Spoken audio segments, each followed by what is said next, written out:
Սա իսլամական պետություն խմբավորման քարոզչական տեսանյութերից մեկն է, որը ցույց է տալիս, թե ինչպես է խմբավորումը շահագործում բոսնիացի երեխաներին։ Նրանք խաղում են զենքերով, ողջունում խմբավորման առաջնորդներին եւ ուղերձողում իրենց խոսքերով Ամերիկայի խաչակիրներին, այն մասին, որ նրանք իրենց գերեզմանն են գտնելու Սիրիայում։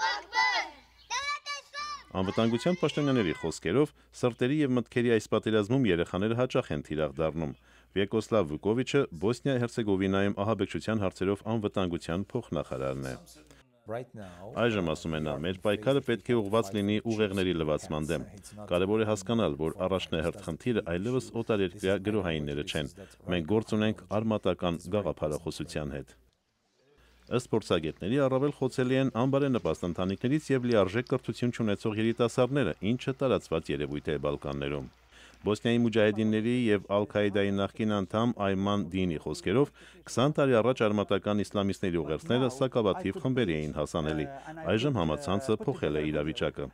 Այժմ քարոզչությունը տարվում է պարզապես համացանցում տեսանյութեր տեղադրելով եւ ուղերձները հասցնելով տասնյակ հազարավոր մարդկանց։ Հետաքրքրվողներն էլ իրար հետ են կապվում սոցիալական ցանցերի միջոցով։ Այսպես էլ սկսվում են արմատականացման եւ հապակագրման գործընթացները, ասում է նա։ Որոշ համայնքներ փորձում են դիմակայել։ Պրիշտինայում Բահրի Հաքսան ավագ դպրոցի աշակերտների հետ քննարկում է, թե ինչպես են իսլամական պետություն խմբավորման եւ Ալ-Նուսրայի ճակատի նման խմբավորումները ձևավորվում։ Այստեղ քննարկում են երիտասարդների վրա ներգործելու ռազմավարությունը եւ թե ինչպես են աշակերտները վերաբերվում դպրոցներում տարածվող այս քարոզարշավին։ Անվտանգության հետազոտությունների Կոսովոյի կենտրոնից Սկենդեր Պրիշտինեի խոսքերով Սա տարածաշրջանային խնդիր է, սպառնալիք եւ մարտահրավեր, որի շուրջ պետք է համախմբվեն Եվրոպայի բոլոր պետությունները, ասում է նա։ Կոսովոյի Միտրովիցա քաղաքում իմամ Էնիս Մաման աշխատում է ռիսկի խմբի երիտասարդների հետ եւ Սիրիա մեկնողներից մի քանիսին հետ է կանգնեցրել այդ քայլից։ Նա կոչ է անում իսլամական համայնքին ավելի ակտիվ ներգրավել ծայրահեղականության դեմ պայքարում։